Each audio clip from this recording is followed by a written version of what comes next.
I still remember the weight of that silence. February 15th, 1942. The day I learned what defeat tastes like. It tastes like ash and shame and the bitter knowledge that everything you believed about yourself was a lie. I was a young captain then, 25 years old, commanding what was left of my company in the 2nd Battalion, Argyll and Sutherland Highlanders. We'd come all the way from Scotland to defend this island they called the Gibraltar of the East. Impregnable, they told us. The fortress of Singapore would never fall. But fortresses mean nothing when the men inside them are exhausted, confused, outnumbered. The Japanese came through the jungle like ghosts.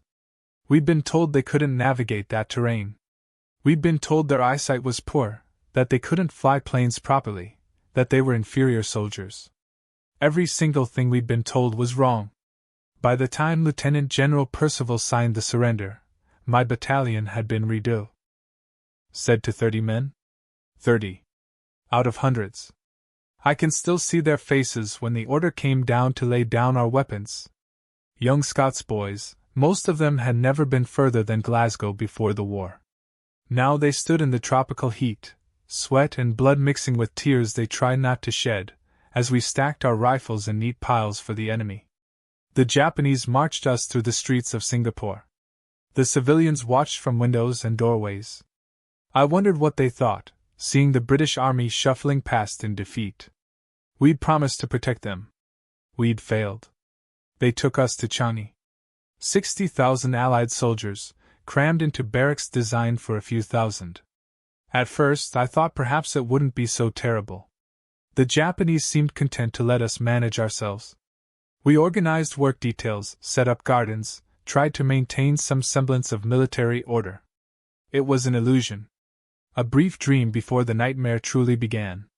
I couldn't accept it. Couldn't accept that this was how it would end. So I convinced 8 others to try. We would escape Singapore, make for Java, find a way back to Allied lines. 9 of us, young and foolish and desperate for dignity. We slipped away during a work detail, made our way through Singapore's chaos to the docks. Found a small boat. I navigated by the stars my father had taught me to read back home on the River Clyde, where he'd worked as an engineer at the lighthouse. The same stars looked different in these southern skies, but they still pointed the way. 4 days we sailed. The sun beat down without mercy. We rationed our water, took turns at the oars, spoke little because speaking took energy we couldn't spare. Hope kept us going. The thought that we might actually make it. That we might return to the fight. We reached Java. Set foot on land with legs shaking from days at sea. We thought we'd made it. We thought we were free. The Japanese Navy found us trying to secure passage from Padang. Our destroyer appeared on the horizon like a harbinger of everything we'd tried to escape. They took us aboard, and I knew then that we'd made things infinitely worse for ourselves. Escaped prisoners wouldn't be treated kindly. They sent us back to Singapore. Back through those same waters we'd crossed with such hope. The irony wasn't lost on me. My attempt at heroism had accomplished nothing except to guarantee I'd be marked as a troublemaker in their records. China was changing by the time I returned. The relative freedom of those early months was evaporating. The Japanese had realized they had an enormous pool of forced labor at their disposal. Work parties were being organized, men selected for projects all across Southeast Asia. The heat in Changi was oppressive. Even at night, there was no relief. We slept on concrete floors in barracks that had been shelled during the fighting, holes in the roofs that let in rain during the monsoons, and mosquitoes always. The mosquitoes were relentless. You'd wake with new bites covering old ones, your skin a landscape of welts and infection. Food became an obsession. Our rations were rice. Just rice. Sometimes with a thin vegetable soup, sometimes not. We learned to eat slowly, to make each mouthful last, to savor what little we had. Men would talk about food for hours, describing meals they'd had before the war in exquisite detail. Roast beef. Fresh bread. Their mothers cooking. It was torture and comfort combined. I watched men begin to change. The strongest among us started to look gaunt. The gaunt ones started to look skeletal. Disease spread through the overcrowded barracks. Dysentery first, then malaria, dengue fever, whatever tropical illnesses this cursed climate bred. We had almost no medicine. The Japanese provided nothing. Our own doctors did what they could. I'll never forget watching them work, these men who before the war had practiced in proper hospitals with proper equipment, now reduced to improvising everything. They made scalpels from sharpened metal scraps. They boiled bandages over and over until they fell apart. They tried to save men they knew were dying but worked anyway because that's what you do. The worst was watching the hope drain from men's eyes. That's what Changi did. It didn't kill you quickly. It killed you slowly, day by day, by taking away the belief that tomorrow might be better than today. In May of 1942, they came for us. The Japanese needed laborers. They were going to build a railway through the jungle from Thailand to Burma. They needed it to supply their armies for their planned invasion of India. And they needed us to build it. We were loaded onto ships. Cattle ships, really? Vessels designed to transport animals or cargo, not human beings. They packed us into the holds like cordwood. Hundreds of men in spaces meant for dozens. There was no room to lie down, barely room to sit. The heat below deck was suffocating. The air was thick with the smell of unwashed bodies, vomit, urine, fear. Men died on those ships. Died standing up because there was no room for them to fall. We'd realized the man next to us had stopped breathing, stopped moving, but we couldn't do anything about it until they let us up on deck. Then we'd carry the bodies up into the light, and the Japanese would allow us to commit them to the sea with whatever prayers we could remember.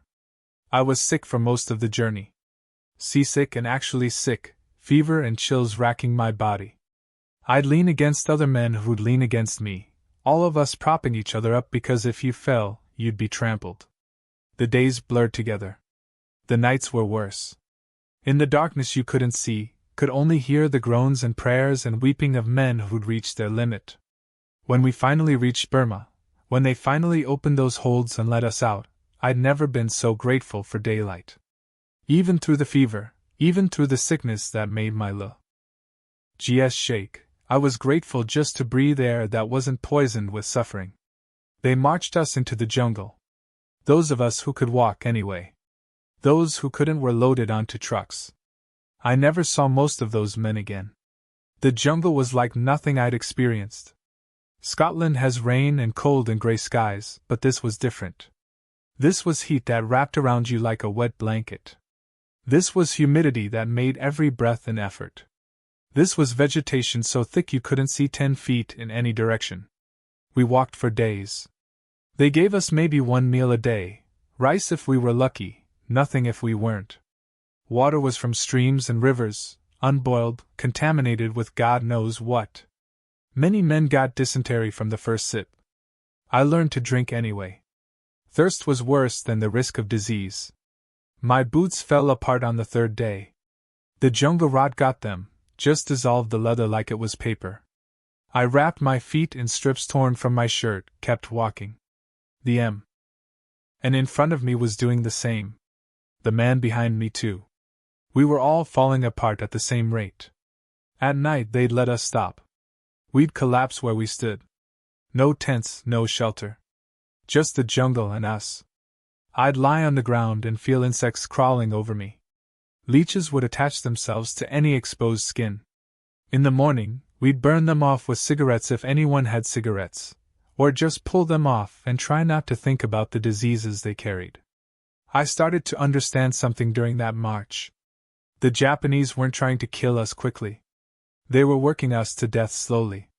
They needed us alive long enough to build their railway, but they didn't care if we died the day after it was finished. We weren't prisoners of war to them. We were tools. Disposable tools. The work began. They wanted a railway 415 kilometers long, cut through some of the most hostile terrain on Earth. Dense jungle. Mountains. Rivers.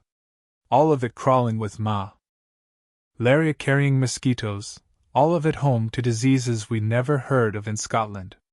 We worked from dawn until we couldn't see anymore.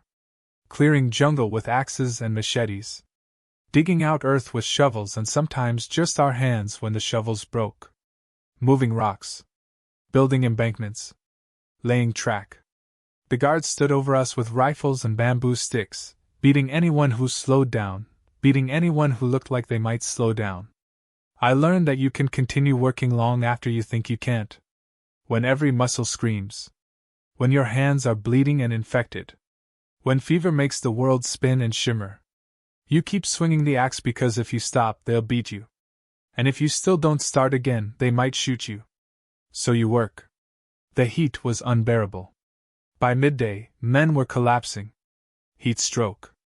Dehydration. Exhaustion. The Japanese would drag them to the side, pour some water on them if they felt generous, beat them if they didn't. Then they'd expect those same men to keep working. I watched a man die while digging. He just stopped, put his hand to his chest, looked at me with this expression of surprise, and fell. Heart attack, probably. The stress, the heat, the hunger, it was too much for his heart. The guards made us drag his body away and then fill in the hole he'd been digging. We kept working. There was always more work. The jungle fought us as hard as the Japanese did. Vines would grow back overnight over paths we'd cleared the day before. Rain would wash away embankments we'd spent weeks building. The earth itself seemed determined to defeat us. But the Japanese didn't care. They'd just make us do it again. And again. Until it stayed done. The sickness came for all of us. Malaria first. You'd wake up shivering despite the heat, teeth chattering so hard you thought they'd break. Then the fever would hit, and you'd burn from the inside out. Hallucinations. Delirium. You'd think you were back home in Scotland in tea. Cold rain, and you'd beg for water. Quinine was our only defense against malaria, and we had almost none. The Japanese wouldn't provide it. Our doctors would try to get some from the Thai villages nearby, trading whatever we could steal or barter, but it was never enough. Men would have attack after attack, each one weakening them further, until one day the fever just wouldn't break. Dysentery was worse in some ways. At least with malaria, you had periods of lucidity between the fevers. Dysentery just consumed you. Your body would expel everything, constantly, violently. You'd waste away to nothing. I saw men lose half their body weight in a month. Saw them become walking skeletons, all bones and hollow eyes and smell. The smell of dysentery was everywhere in the camps. You couldn't escape it. Cholera came like a plague. One day it wasn't there, the next it was everywhere. The symptoms were unmistakable. White stools. Violent vomiting. Dehydration so rapid you could watch men SHR. Eveling before your eyes. The Japanese would isolate the cholera patients in separate huts, afraid of it themselves. Without proper rehydration, the mortality rate was staggering. Men would be healthy in the morning and dead by nightfall. I contracted beriberi from the vitamin deficiencies in our diet. Nothing but rice, day after day, strips your body of thiamine. My legs started to swell. The tissue filled with fluid. Walking became agony. I'd press my finger into my shin, and the dent would stay there for minutes. Wet beriberi, they called it. If it reached your heart, you died. I watched it reach men's hearts. The jungle ulcers were perhaps the most horrifying. They'd start as a small cut. Maybe from a bamboo splinter, maybe from scraping against a rock. In the heat and filth of the camps, that tiny wound would become infected. The infection would burrow deep into the flesh, eating away at muscle and tendons. I saw ulcers you could put your fist into. Saw bones exposed through rot. Ing tissue. The smell was indescribable. Our doctors would try to clean the ulcers, scraping out the dead tissue with sharpened spoons. No anesthetic. Men would scream. Sometimes they'd pass out from the pain, which was a mercy. But if you didn't clean it, the infection would spread. And sometimes the only option was amputation. Amputations performed with whatever saws we could improvise. Without proper anesthetic. Without proper tools. Without proper anything. I got the malaria. Got the dysentery. Got the beriberi. Got tropical ulcers that made every step a fresh agony. But I survived those. What nearly killed me came later. By mid-1943, I was dying. Not the slow death we were all enduring, but actual, imminent death. Malaria, diphtheria, typhoid. They hit me all at once. My body just couldn't fight anymore. The fever wouldn't break. I couldn't keep food down. My legs were so swollen from beriberi I couldn't walk. They carried me to what they called the death ward. A bamboo hut at Chunkai camp set aside for men who weren't expected to survive. It wasn't a hospital. It was a place to die away from the others, so our deaths wouldn't demoralize the men who still had to work. I lay on a bamboo platform with maybe a dozen other dying men. No mattress. No pillow. Just hard bamboo against my burning skin. The hut stank of death and infection and human waste. Men would cry out in the night, calling for their mothers, for their wives. Some would pray. Some would just weep quietly until they stopped weeping. I accepted that I was going to die there. I'd held on for so long, survived so much, but there comes a point where your body just has nothing left. I'd reached that point. I remember lying there thinking about my father, wondering if he'd ever know what happened to me. Thinking about home, about Scotland, about the lighthouse on the River Clyde. Wondering if my life had meant anything. Then Dusty Miller and Dinty Moore arrived. I didn't know them. They didn't know me. Dusty was a Methodist. Dinty was a Roman Catholic. I was an agnostic, had been all my life. Organized religion had always struck me as nonsense, the opiate of the masses, something weak people needed to get through life. But these two men, they didn't ask about my beliefs. They didn't try to convert me. They just started taking care of me. Around the clock. One of them was always there. They'd boil rags in whatever water they could get, then clean my tropical ulcers. The pain was excruciating. The ulcers had eaten down to the bone in places. But they'd clean them anyway, gently, patiently, day after day. They'd massage my swollen legs, trying to move the fluid. They'd force me to drink water when I was too delirious to know I needed it. They'd wipe the fever sweat from my face. They did this for weeks. Neither of them was healthy. We were all sick, all starving. But they gave what little strength they had to keep me alive. And I couldn't understand why. I asked Ed Dusty once. Why are you doing this? You don't even know me. We might all be dead next week anyway.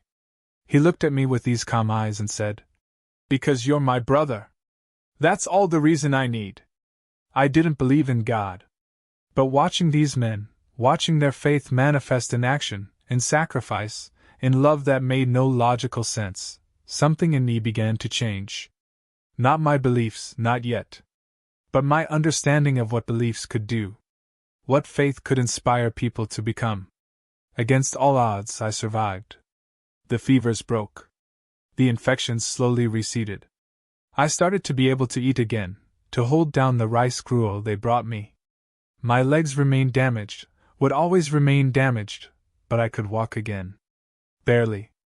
The Japanese were as surprised as anyone. They'd written me off. Men who went to the death ward didn't come back. But I came back. My survival became something of a symbol in the camp. If Gordon can come back from the death ward, maybe there's hope. F.O. Are the rest of us. I didn't feel like a symbol. I felt like a man who'd been given an undeserved second chance by two strangers who had nothing to gain from saving me. But others saw something in it. And maybe that's when I started to understand what faith really meant. Not the dogma. Not the rules and rituals. But the actual living out of love for your fellow man, even when there was no rational reason to do it. Especially when there was no rational reason to do it. I started helping in the camp hospital after I recovered. Not as a doctor, I had no training for that. But I could carry things.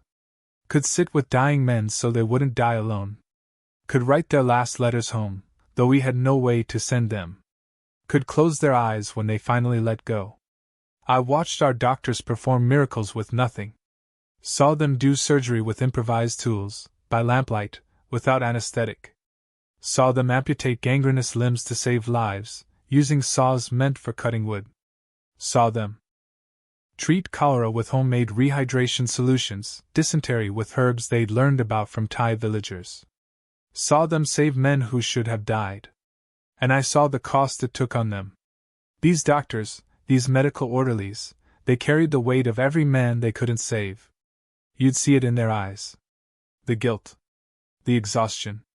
The knowledge that if they just had the proper medicines, the proper equipment, they could save so many more. But they kept working. Day after day. Treating men who'd be back in the death ward tomorrow. Performing surgeries they knew were futile. Because what else could they do? Give up? That would have been easier. But they didn't. We started a university in the camp. It sounds absurd, I know.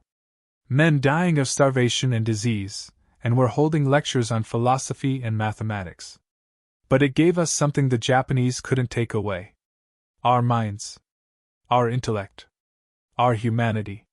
I helped teach. Taught about Scottish history, about engineering. In principles I'd learned from my father. Other men taught other subjects. Languages. Literature.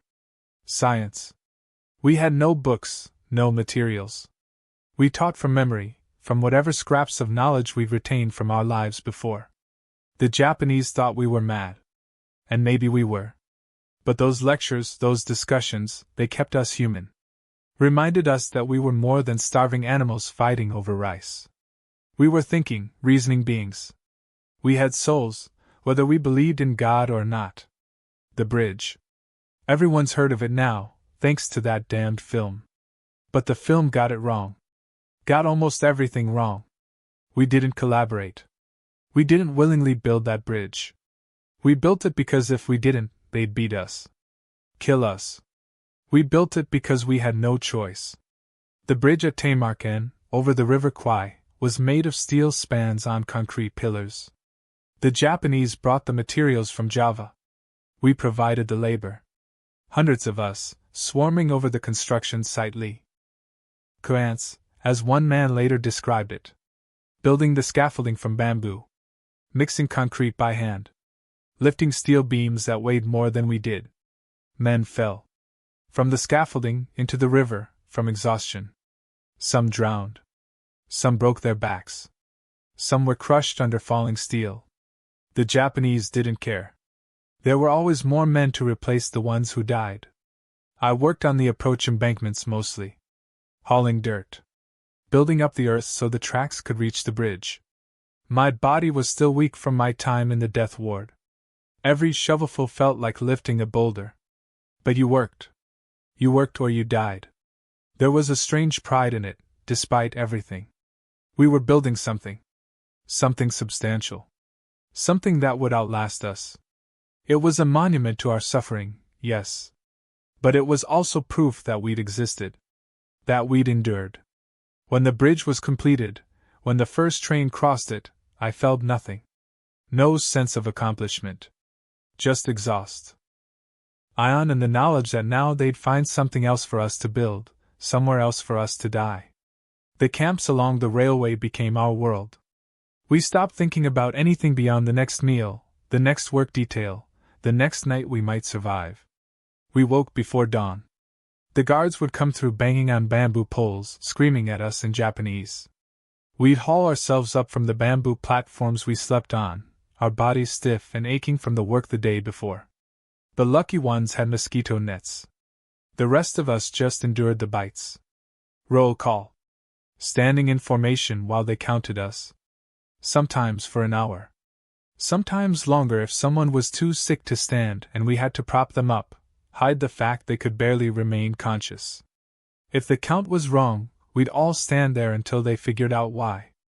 Men would faint in the heat. We'd catch them, keep them upright. Breakfast was rice. Always rice. Sometimes with a thin soup. Sometimes not. We'd eat it quickly, mechanically. There was no joy in food anymore. It was just fuel. And there was never enough of it. Then work. 12 hours. 14 hours. Sometimes 18 hours during what they called the Speedo period, when they decided the railway had to be finished faster. Work until your hands bled. Work until your back gave out. Work until you collapsed. We developed routines. Small rituals to maintain sanity. Some men would recite poetry while they worked. Others would sing quietly. I'd count my shovel strokes, give myself little goals. 1,000 strokes before I rest. Then another 1,000. You'd find ways to steal extra food if you could. A handful of rice slipped into your pocket during distribution. A sweet potato taken from a Thai vegetable garden near the worksite. If you got caught, they'd beat you. But hunger was worse than beating. The guards were unpredictable. Some were merely cruel. Others were sadistic. You'd learn to read their moods, to know when to keep your head down, when to move faster. One guard we called the Undertaker, because he seemed to enjoy killing. He'd beat men with a pickaxe handle for looking at him wrong. At night, we'd return to camp. More roll call. More rice if we were lucky. Then we'd have a few hours before we had to sleep. Some men would go to the medical hut, get their ulcers cleaned or their malaria treated if there was any medicine. Others would go to the lectures, the concerts, anything to distract from the reality of where we were. We'd talk about home. About the lives we'd left behind. About the people waiting for us, if anyone was waiting. We'd wonder if they knew we were still alive. Wonder if they thought of us. Wonder if they'd recognize us if we ever made it back, gaunt and scarred as we'd become. The hardest times were when mail would come through. It was rare, sporadic. Months would go by without anything, then suddenly a bundle of letters would arrive. They'd be old, months or years old. You'd read about events that had already resolved, people who might already be dead. But they were a connection to the world beyond the jungle. Proof that the world still existed. I got a few letters from my father. He wrote about the lighthouse, about the weather, about the war effort back home. He never asked directly if I was all right because he knew I wouldn't be. But between the lines, I could read his worry. His fear. His hope that I'd survive. I couldn't write back. We had no way to send letters. So I'd write them anyway, on scraps of paper I'd hide away. Wrote to him about what I was experiencing, what I was learning. Wrote about Dusty and Dinty. Wrote about the men who'd died, the men who'd survived. I never sent those letters. Never had the chance. But writing them helped. The monsoons came. When I say rain, I don't mean Scottish drizzle. I mean water falling from the sky like God had opened every tap in heaven simultaneously. Rain so heavy you couldn't see 10 feet. Rain that turned the ground to mud, the camps to swamps, the work sites to rivers of flowing earth. We worked in the rain. Of course we worked in the rain. The Japanese didn't care about weather. The railway had to be built. So we'd dig in the mud, haul sodden earth, lay track through water that came up to our knees. The mosquitoes got worse. They bred in every puddle, every pool of standing water. Malaria rates soared. Men who'd managed to avoid it until then got it. Got it bad. The fever wards overflowed. Our clothes rotted off our bodies. The constant wet destroyed everything. Boots dissolved. Shirts fell apart. We worked half naked in the rain, our skin raw from constant moisture. Fungal infections bloomed everywhere. Between your toes, in your groin, under your arms. Your skin would split and weep, and there was nothing you could do about it. The camps flooded. We'd wake in the night to find water flowing through the huts. We'd move to higher ground if there was any, huddled together trying to stay above the water level. Sometimes there was nowhere higher to go. We'd just sit in the water and wait for dawn. Cholera got worse in the monsoons. The contaminated water was everywhere. You couldn't avoid drinking it. Every sip was a risk. But you had to drink. Dehydration would kill you faster than cholera. I remember one night during the worst of the monsoons. The rain was hammering on the bamboo roof so hard you couldn't hear yourself think. The whole hut was shaking in the wind. Water was seeping up through the floor. And in the darkness, someone started singing. Abide with me. The old hymn. His voice was weak, cracked from fever and thirst. But he sang it anyway. And one by one, others joined in. Men who were dying sang about God abiding with them. Men who hadn't believed in God in years sang those words like a prayer. I didn't sing. Not then. I wasn't there yet. But I listened. And in that moment, in that flooded hut in the middle of the Burmese jungle, I understood so. Meeting about faith that all my years of education had never taught me. Faith wasn't about believing in propositions. It was about hoping when there was no reason to hope. About singing when there was nothing to sing about.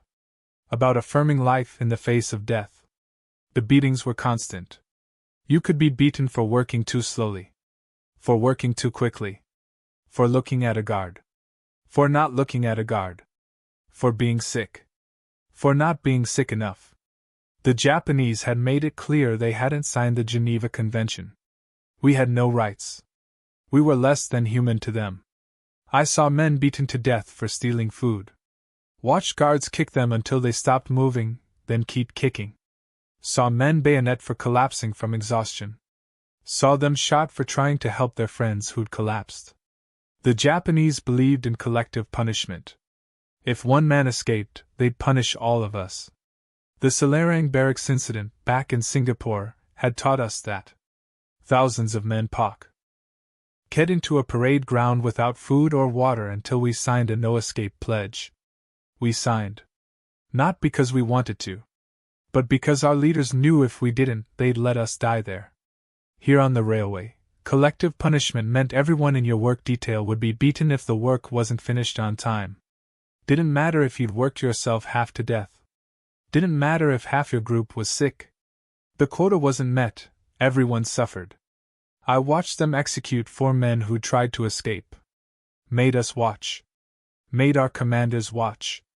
They used rifles, but the first shots weren't fatal. The men lay there wounded, pleading to be finished. Finally they were. We had to stand there the whole time. Had to watch and know that this was what happened to anyone who tried to leave. But the physical beatings weren't the worst of it. The worst was the psychological torture. The way they'd toy with us. Promise us food, then take it away. Tell us the war was over and we'd lost, when it wasn't true. Deliberately give us false hope just to crush it. They'd make us bow. Every time you saw a Japanese soldier, you had to bow. If you didn't bow properly, low enough, respectfully enough, they'd beat you. Then make you bow again. I bowed to men I hated. Bowed while my body screamed at me to fight back. But fighting back meant death. So I bowed. Some guards were worse than others. There was one we called the Lizard, because of how he'd watch us, cold and reptilian. He'd walk through the work details looking for any excuse to hurt someone. You learned to make yourself invisible when he was around. To work harder, faster, to give him no reason to notice you. Others showed occasional mercy. Would look the way when we stole food. Would let sick men rest without reporting it. But you couldn't trust it. Couldn't rely on it. Because tomorrow that same guard might beat you for the same offense he'd ignored yesterday. I learned to hate. I'd never been a hateful person before war. But I learned. Lying awake at night, body aching from the beatings, stomach cramping from hunger, I'd imagine revenge. Imagine what I'd do to these guards if our positions were reversed. The fantasies were elaborate. Detailed. Dark. It frightened me, what I was becoming. The hate was consuming me from the inside. Making me as cruel in my thoughts as they were in their actions. I didn't want to be that person. But I didn't know how to stop becoming him. Our doctors performed miracles. That's not hyperbole. With almost no equipment and almost no medicine, they kept men alive who had no business living. I watched a surgeon named Major Markowitz perform over 100 above-knee amputations. Over 100. Think about that. Amputating a leg is a major surgery even in a proper hospital with proper tools. He was doing it in a bamboo hut with a carpenter's saw. The anesthetic was whatever we could scrounge. Sometimes a little chloroform. More often nothing. Men would be held down by their friends while the surgeon cut. You could hear the screaming across the camp. Could hear grown men begging for death rather than endure the pain. But the surgery had to be done. Tropical ulcers that reached the bone meant you either lost the leg or lost your life. I helped hold men down during these operations. Felt them thrash and scream. Felt their strength, powered by agony, nearly throw us off. And through it all, the surgeon would work with steady hands, cutting through muscle and bone, trying to save lives. The post-surgery care was equally improvised. Bandages made from torn shirts, boiled over and over until they were more whole than fabric. Wounds that should have been kept dry and clean but couldn't be, not in the constant humidity and filth of the camps. Infections that we fought with whatever we could make or steal. Our doctors made medicines from the jungle. Learned from Thai locals what plants might help. Boiled up concoctions that might ease dysentery or reduce fever. Some worked. Some didn't. Some might have made things worse. But they tried. God, they tried. We made vitamin supplements from grass. Jungle spinach, we called it. Boiled up grass and weeds and forced ourselves to drink it because the beriberi was killing us and we had to get vitamins somehow. It tasted vile. But we drank it. We cultured yeast from rice to make what we called camp marmite, another vitamin source. The smell of fermenting rice and yeast added to the general miasma of the camps, but it kept some men's hearts from giving out. For malaria, we had occasional quinine, but never enough. The doctors would ration it carefully, giving it to the men most likely to survive. That was the horrifying calculus they had to make. This man might live if we treat him. That man probably won't even with treatment. So the quinine goes to the first man, and the second man dies. I watched doctors weep over men they couldn't save. Watched them work 20-hour days trying to do He impossible. Watched them use their own rations to make medicines, starving themselves so others might live. They treated cholera with 4 drips made from beer bottles and bamboo needles. The rehydration solutions were mixed by hand, the concentrations guessed at because we had no way to measure precisely. Men died anyway. But some lived. And that made it worth it. The tropical ulcers were cleaned with maggots sometimes. Actual maggots, because they'd eat the dead tissue and leave the healthy flesh alone. It was horrifying to watch. Horrifying to experience. But it worked better than most alternatives we had. The hunger was constant. Not the kind of hunger you feel when you skip lunch. This was hunger that gnawed at your insides, that made you obsessed with food every waking moment, that invaded your dreams. We were getting maybe 600 calories a day. We should have been getting 3,000 just to maintain our weight, more with the hard labor. The mathematics of Starvati. On were simple. We were burning far more than we consumed. Our bodies were eating themselves. The muscle went first. Your body cannibalized its own tissue for energy. Men who'd been fit and strong became gaunt, their muscles wasting away. You could see every rib. Every vertebra. Bones pressing against skin with nothing between. Then the fat. Every reserve of energy the body had stored was consumed. Men's faces became skulls with skin stretched over them. Eyes sunk deep in their sockets. Cheeks hollow. The transformation was gradual enough that you didn't notice it in yourself. But you'd see someone you hadn't seen in a month and be shocked by how they'd deteriorated. The beriberi was a direct result of the malnutrition. Nothing but polished white rice stripped us of thiamine, of B vitamins, of everything our bodies needed to function. Hearts began to fail. Neurological systems broke down. Men lost sensation in their extremities. Lost the ability to walk properly. Their hearts swell. Struggling to pump blood through bodies that were slowly shutting down. We dreamed about food constantly. Elaborate dreams about meals we'd eaten before the war. I'd dream about my mother's cooking. Simple things. Bread and butter. Cheese. Apples. I'd wake up almost tasting them, and the disappointment when I realized it was a dream was crushing. Men would talk about what they'd eat when they got home. Would plan entire meals in excruciating detail. The recipe they'd use. How they'd prepare it. What it would taste like.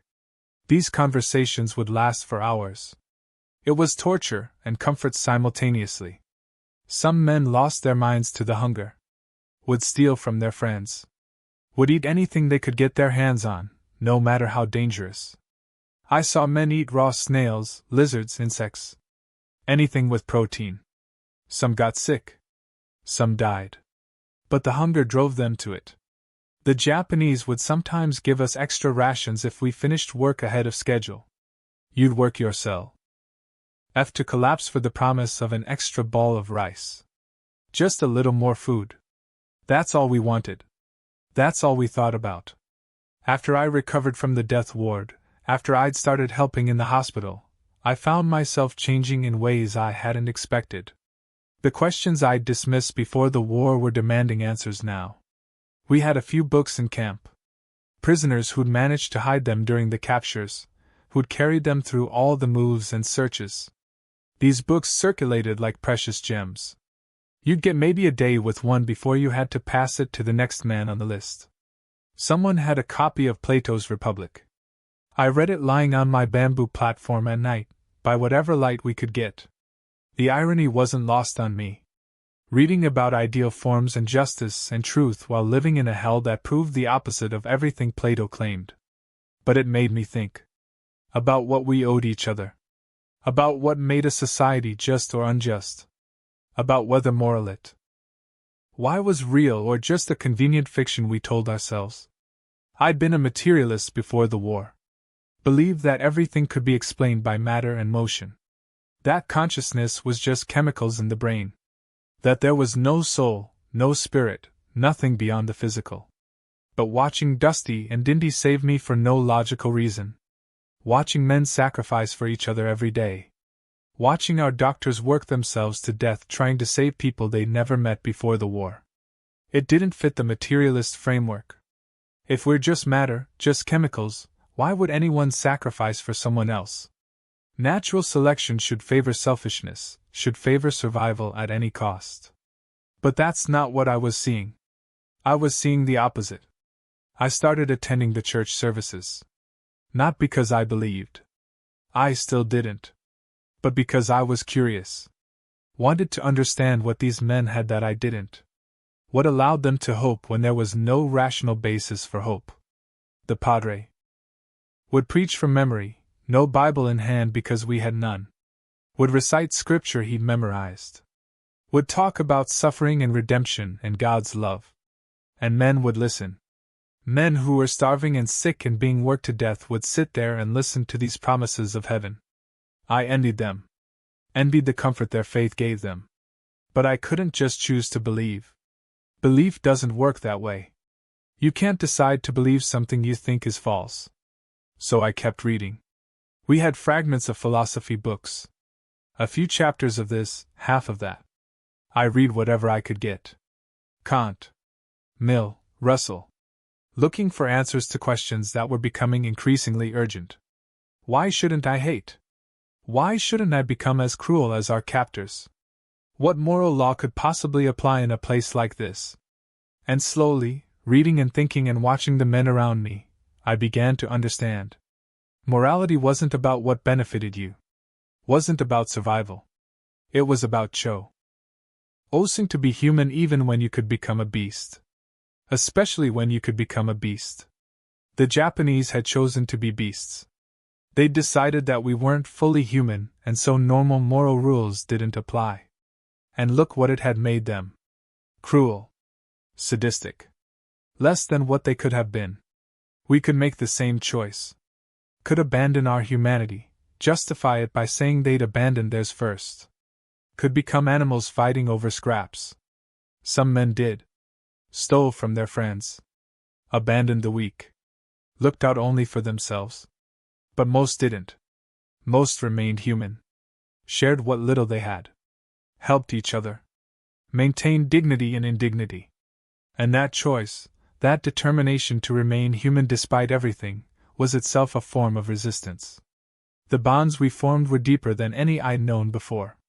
When you've helped a man through dysentery, when you've cleaned his wounds, when you've held him while he wept for his dead friend, you know him in a way that peace time friendships never reach.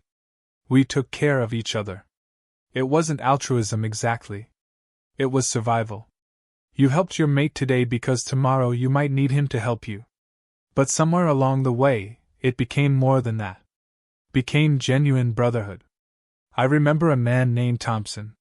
Scottish like me, from Aberdeen. He got the malaria bad, and I sat with him through the worst of it.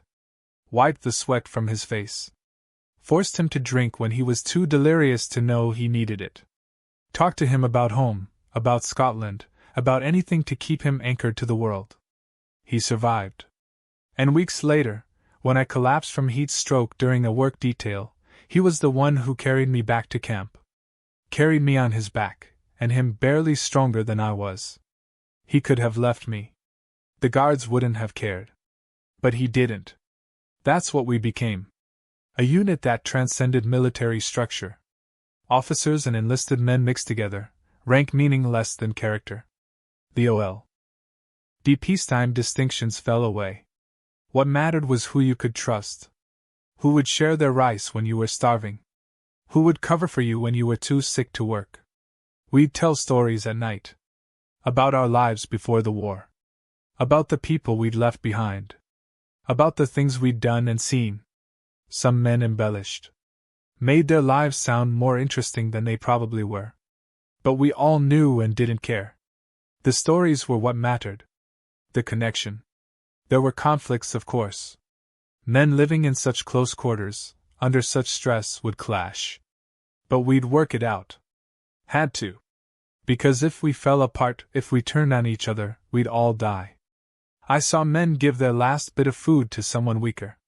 Saw them volunteer for work details to spare someone who was sicker. Saw them risk beatings to help a friend. These weren't saints. These were ordinary men who became extraordinary because the circumstances demanded it. The Australians were particularly good at maintaining morale. They had this irreverent humor, this refusal to let the Japanese break their spirits. They'd make jokes about the guards, quietly where they couldn't be heard. Would mock the entire situation. Would laugh in the face of horror. I learned from them. Learned that humor was a weapon. A way to resist. A way to say, you can take everything from us but you can't take this. You can't make us stop being human. Death became ordinary. That's the horrifying truth. You'd wake up and find the man who'd slept next to you had died in the night. You note it, help carry the body to the burial detail, and move on. Because if you stopped to mourn everyone, you'd never stop mourning. We died at a rate of about 30 men per month in the worst times. 30. Every month. New graves dug, bodies wrapped in whatever we could spare, prayers said if there was anyone who remembered the words. I watched men die in every way imaginable. From disease. From beatings. From accidents. From giving up. That last one was perhaps the worst. A man would just lose the will to live, would stop eating, stop moving, stop fighting. And within days he'd be dead. We called it giving up the ghost. You could see it coming. The light would go out of their eyes. They'd stop talking. Stop engaging. They'd turn inward and you knew they'd decided it was over. Some men could be pulled back from that edge. You'd sit with them, talk to them, force them to eat. Sometimes it worked. Sometimes it didn't. I became numb to it. Had to. You can't feel the full weight of every death, not when there are so many. Your mind protects itself by shutting down that part of you that grieves. You acknowledge the death, you process it intellectually, but you don't let yourself feel it. Not fully. Because if you did, the grief would drown you. The Japanese made us keep records. Made our officers report how many men died and of what causes. These reports were meticulous. Clinical. Name, rank, date of death. Cause. Rows and rows of names. Men reduced to entries in a ledger. I'd look at those names sometimes. Men I'd known. Worked with. Eaten with. Men who'd told me about their families, their hopes, their plans for after the war. All gone. All just names now. The burial details were the worst duty. Carrying bodies that weighed almost nothing, men who'd wasted away to skin and bone. Digging graves in soil that was either too hard or too muddy. Lowering men into the ground knowing there'd be no proper marker, no one to tend the grave, no way for their families to ever find them. Sometimes we'd have to bury men in mass graves. Too many dying too fast for individual burials. We'd stack them in layers, say whatever prayers we could remember, cover them over. I'd think about how these men deserve better. Deserved to go home. Deserved to be buried with their families nearby. But this was what war had given them instead. August 15th, 1945. The day the world changed and we almost didn't believe it. The Japanese guards were acting strangely. Nervous. Some looked angry. Some looked defeated. We didn't know why. Didn't dare ask. You learn not to question sudden changes in your captor's moods. Then the word came down through camp. The war was over. Japan had surrendered. We were going home. We didn't celebrate. Not at first. We'd been tricked before, told things that weren't true. This felt too good to be true. Men were cautious, afraid to hope. Afraid that if we believed it, and it turned out to be false, the disappointment would kill us. But more information came. The atomic bombs. Hiroshima. Nagasaki. Numbers of dead that seemed impossible. The scale of destruction beyond anything we'd experienced, and we'd experienced quite a lot of destruction. Slowly, we began to believe it. The war was actually over. We'd survived. Against all odds, against all logic, we'd survived. The Japanese left. Just walked away. Left us there in the camp with no guards. No orders, no structure. We were free. But we were also starving and sick in the middle of the Burmese jungle, and freedom didn't immediately fix those problems. The Allies started dropping supplies. Planes would come over and drop crates of food, medicine, clothes. After years of starvation, we suddenly had more food than we could eat. You'd think that would be wonderful. But eating too much too fast after prolonged starvation can kill you. Our doctors had to ration even the supplies we'd been given, force men to eat slowly, rebuild their bodies gradually. Some men couldn't wait. Ate too much too fast. Got sick. Some died, literally within sight of liberation, because their bodies couldn't handle sudden abundance after years of deprivation. I ate slowly. Methodically. Trying to savor it but also afraid. Afraid that my stomach would reject it. Afraid that this was a dream. Afraid of what came next. Because now we had to face the fact that we were going home. To a world that had moved on without us. To families who might not recognize us. To lives that no longer existed. They airlifted us out. Flew us to Rangoon first, then to hospitals in India and Ceylon. I weighed maybe 90 pounds. I'd been 160 before the war. I was a skeleton with skin stretched over it, covered in scars from tropical ulcers, my legs permanently damaged from beriberi. The hospitals tried to put weight back on us. Fed us carefully, monitored us constantly. Treated the diseases we still carried. Malaria. Dysentery.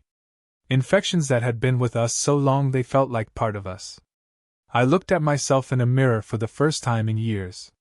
Didn't recognize the man looking back.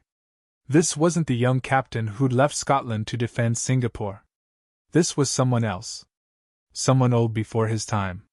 Someone marked by suffering in ways that would never fully heal.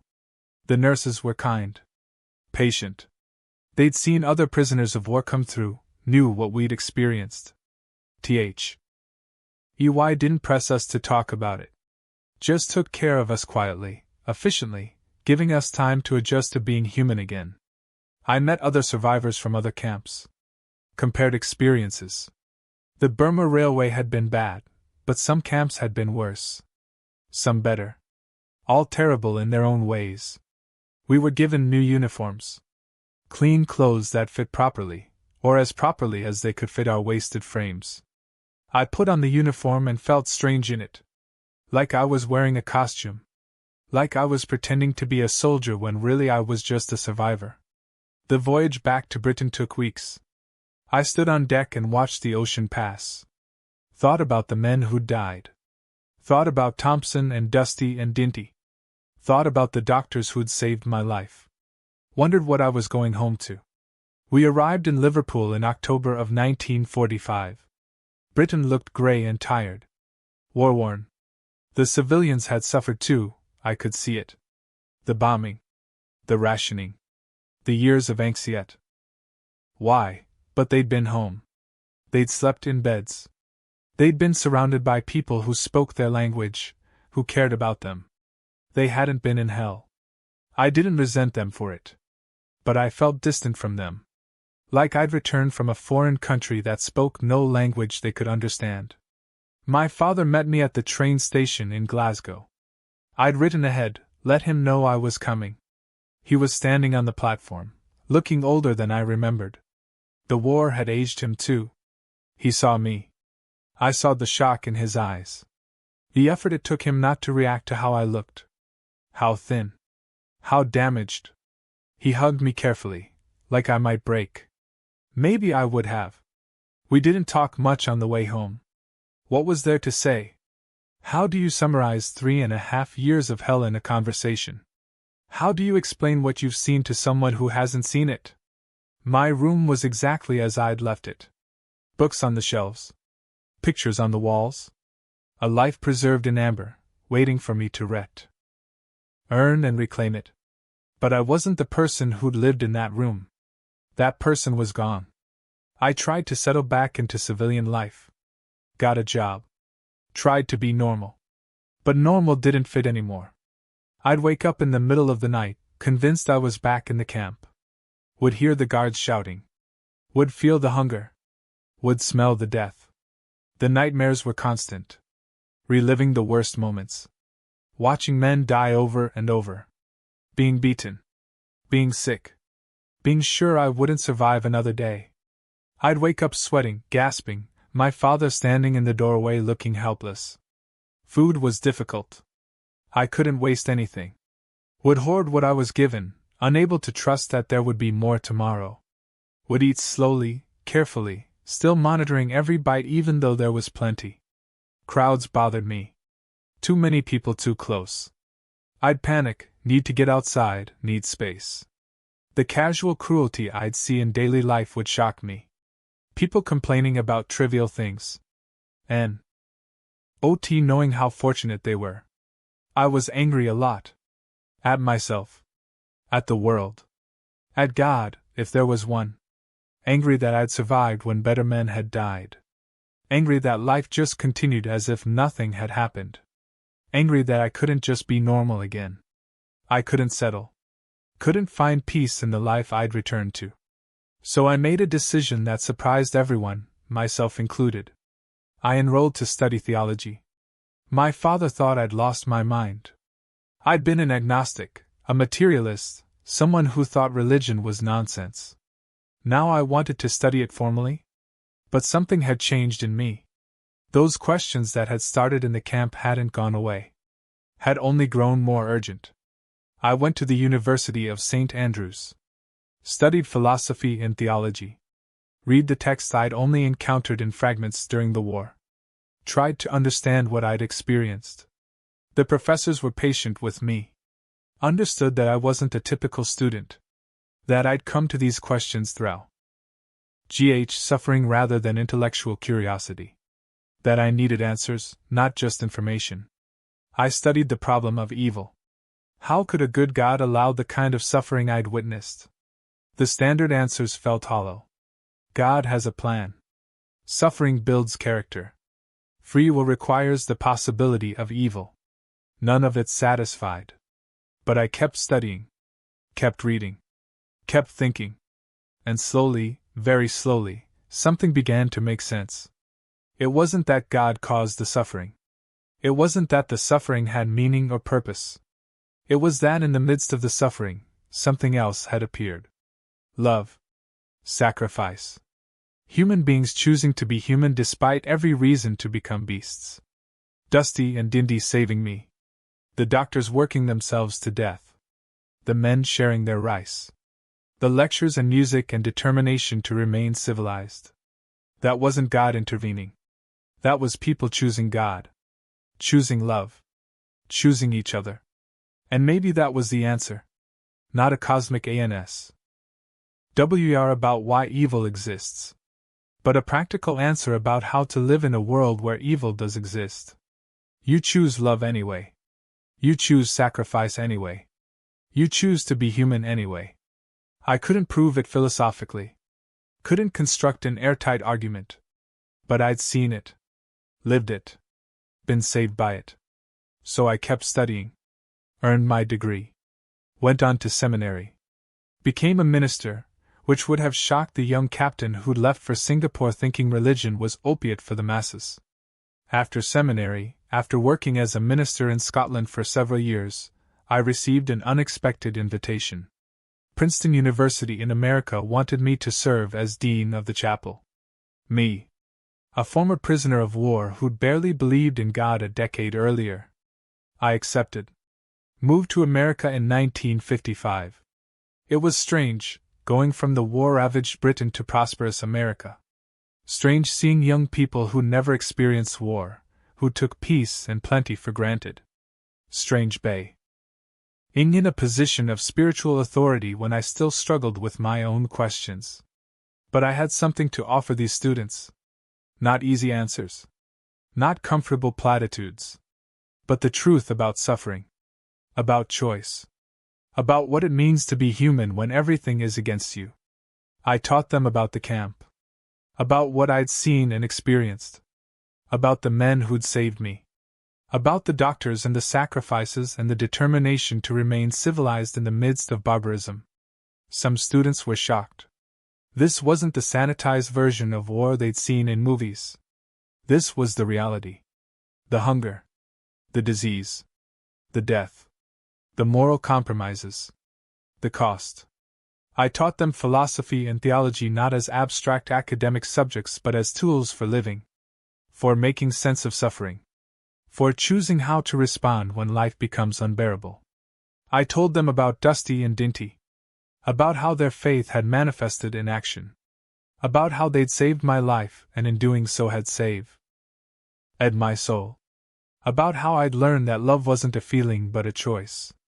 A decision to sacrifice for others even when there was no rational reason to do it. I married. Had children. Built a life that the young man who'd been captured at Singapore could never have imagined. But the war never left me. The memories didn't fade. The nightmares continued, less frequently but no less vivid. I wrote about my experiences. Wrote the book that would become Through the Valley of the Kwai. Wrote it because I owed it to the men who died. Owed them the truth of what we'd experienced. Owed them memory. The book was published in 1962. It was difficult to write. Had to relive everything. Had to put into words experiences that felt beyond words. Had to make sense of what we'd endured. Some people read it and understood. Others didn't. How could they? If you haven't experienced that kind of suffering, haven't been reduced to animal survival and chosen humanity anyway, how can you really understand? But I wrote it anyway. Because the alternative was silence. Was letting those men be forgotten. Was pretending the war had been glorious and heroic instead of what it really was, hell survived by luck and love and stubborn human refusal to surrender to darkness. I'm an old man now. The war ended over 40 years ago as I write this. But it's still with me. Still shapes how I see the world. Still informs every thought about meaning and purpose and God. People ask me sometimes if I forgive the Japanese. It's a complicated question. Do I forgive the individual guards who beat us? Who killed my friends? Who created that hell? I've tried. Forgiveness is a choice, like love. You choose it even when you don't feel it. You choose it because the alternative is letting hate consume you, and I saw where hate leads. The Japanese who hated us became monsters. I won't become one too. But forgiving doesn't mean forgetting. Doesn't mean pretending it was okay. It wasn't okay. It was evil. And that evil should be remembered, taught, understood, so it never happens again. I think about the atomic bombs sometimes. About Hiroshima and Nagasaki. About the civilians who died in those attacks. I should feel some symmetry in it. Some justice. They made us suffer, so they suffered. But I don't. I just feel sorrow. More death. More suffering. More people paying for decisions they didn't make. The civilians at Hiroshima weren't the guards at the Burma Railway. They were just people living their lives, same as the people in Singapore had been. War is collective punishment on the grandest scale. Nations inflict suffering on each other's populations. Soldiers and civilians die for policies decided by politicians they've never met. There's no justice in it. Just tragedy. What I learned on the Burma Railway is this: human beings are capable of extraordinary evil. But we're also capable of extraordinary good. And which we choose makes all the difference. The Japanese guards chose evil. Chose to see us as less than human. Chose cruelty. And it degraded them as much as it hurt us. They became less than they could have been. But Dusty and Dinty and the doctors and all the men who maintained their humanity, who chose sacrifice and love and dignity, they became more than they'd been. Rose above their circumstances through their choices. That's what free will means, I think. Not that we can choose whether to suffer. Suffering comes whether we choose it or not. But we can choose how to respond to suffering. We can choose whether to become better or worse through it. I chose to let it make me better. Took years. Decades. I had to work through the anger first. The hate. The survivor's guilt. Had to learn to live with the nightmares and the memories. Had to find meaning in what seemed meaningless. Faith helped. Not easy faith. Not the kind that says everything happens for a reason or God has a plan. But the harder faith that says love matters even when it seems futile. That choosing humanity matters even when no one is watching. That there's something in us that transcends mere survival. I don't know if there's a heaven. Don't know if the men who died are anywhere or just gone. But I know they lived. I know they mattered. I know their choices to remain human in that hell meant something. And maybe that's enough. Maybe meaning doesn't have to come from cosmic purposes. Maybe it's enough that we choose to love. That we choose to sacrifice. That we choose to be human even when we could be beasts. I survived. But survival came at a cost that can't be calculated in physical scars alone. I lost friends. Lost men I'd trained with, fought with, suffered with. Lost them to disease and brutality and despair. I carry their names with me still. Remember their faces. Wonder what they would have become if they'd lived. I lost innocence. Lost the belief that the world was fundamentally just or fair or reasonable. Lost faith in progress, in civilization, in the inherent goodness of humanity. Learned that beneath the veneer of culture, we're still capable of returning to barbarism. I lost time. 3.5 years of my life spent in hell. Years when I should have been building a career, starting a family, living. Instead, I was surviving. Just surviving. And you can't get those years back. My body never fully recovered. The beriberi damaged my legs permanently. The tropical diseases left me vulnerable to infections. The starvation affected my digestion for the rest of my life. I carry the Burma Railway in my bones. But I also gained something. I gained understanding. About what matters and what doesn't.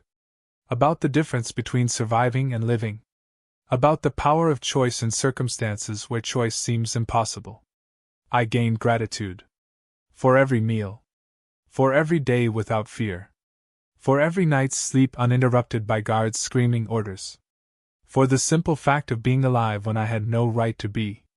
I gain perspective. The problems that consume most people seem trivial to me. I survived the Burma Railway.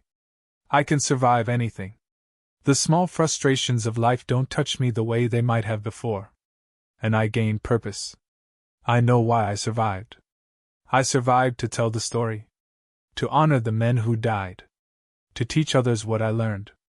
To prove that love and sacrifice and human dignity matter, even in hell. Especially in hell. I went back once. Years later, after I'd become a professor, after I'd written the book. Went back to Thailand, to the River Kwai, to the railway we built with our blood and bones and lives. The jungle had reclaimed much of it, nature covering over the scars. But the bridge was still there. Trains still crossed it. The railway we'd died to build was still in use, still serving the purposes we'd been forced to serve. I stood at the cemetery. Rows and rows of white headstones. Men from Britain, Australia, New Zealand, India, all the countries that had fought and died in this forgotten corner of the war. Their names carved in stone. Their ages heartbreakingly young. 20. 22. 19. I read the names. Found men I'd known. Thompson. The Australian who'd carried me when I collapsed. Dead 6 weeks before liberation. Miller. One of my company. Dead of cholera in 1943. Name after name after name. And I wept. Wept like I hadn't let myself weep during the war. Wept for all the years they'd lost. All the lives they'd never lived. All the children they'd never had. All the potential that had died in the jungle. But I also felt something else. Pride. These men had endured. Had maintained their humanity in circumstances designed to destroy it. Had loved each other when they could have turned on each other.